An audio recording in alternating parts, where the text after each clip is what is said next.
Time now to take a look at the international newspapers with Elena Casas. Hello, Elena. Now, how are the newspapers around the world covering the death of Steve Jobs? Hello again, Claire. Well, of course, that news came out a bit late for today's printed papers, but if you look at just about any news site in the world, there's a picture of Jobs on the front page today. If we have a look at the Huffington Post as an example, they have RIP Steve and a picture of him, and also a photo gallery of shrines that have been set up outside Apple stores around the world as people bring their favourite products and flowers to pay tribute to Jobs. They've got one of his favourite quotes on the front of the Huffington Post: "Remembering you're going to die is the best way of avoiding the trap of thinking you have something to lose."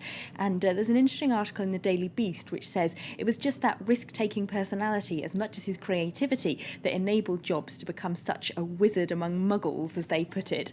They say he was actually a man who failed over and over again in business. He was sacked from Apple in 1985 when the board chose to replace him with someone who they thought had more business acumen. And then even after he came back to Apple, a number of their products tanked. Just 10 years ago, Apple's shares were collapsing, and no one expected that he would be able to turn it around quite as quickly as he did. Now, the Daily Beast says that the very root of his success is that ability to pick yourself up and take the markets on again after a collapse. He said few people have known as many failures, the article says, and yet continued to go on to so much success. They say his potential was great from early on. At university, he managed to convince an elite university to allow him to attend the classes, even though his parents couldn't afford the fees, which they say shows the deal-making and persuasion skills that made him so successful later on in business.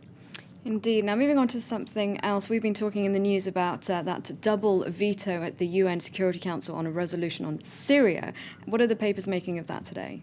Well, there's some interesting analysis in The Guardian saying that this brings civil war in Syria a big step closer. They say that protesters on the streets in Syria are demonstrating now against China and Russia, saying they've made themselves complicit in the human rights abuses of Syrians by vetoing that resolution.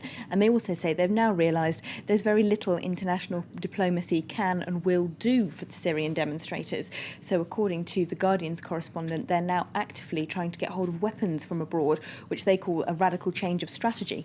So they seem to think violence will be set to escalate now after that vetoed resolution.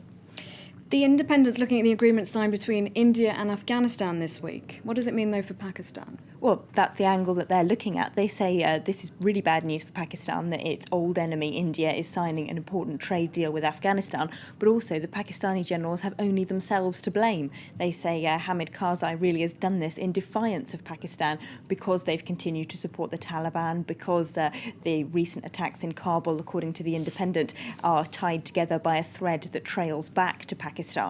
And in response, he's signed this agreement with India, which means India could in future take a role in training and arming Afghanistan's military as well.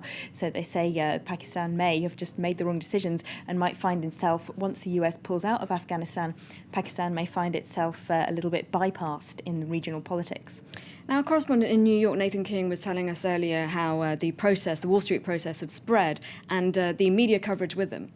Yes, there's quite an interesting article I'd like to have a look at in the Daily Beast by Michael Tomasky, who says, how can the Wall Street protesters make their movement even more mainstream? As you said, it's got much bigger, it's spread outside of New York, it's been picked up by the mainstream media, but how can they really bring middle America over? Well, Tomasky says they need to learn from the Tea Party, who've done a very good lesson in how to take an originally quite extremist-looking movement and make it appeal to middle America. Now, what can they learn from the Tea Party? It seems like the two movements couldn't be more different. But actually, Tomasky says that the Tea Party's trick is putting ordinary-looking Americans who don't seem to have extremist opinions in centre stage and getting them to speak to the mainstream media. So he says Occupy Wall Street protesters need to stop putting students and well-known lefties in front of the cameras. They need to find housewives and carpenters that share their preoccupations, just like the Tea Party does, and put them in front of mainstream media cameras. They've actually also designed their own newspaper this week, the Occupy Wall Street protesters, the Occupied Wall Street Journal.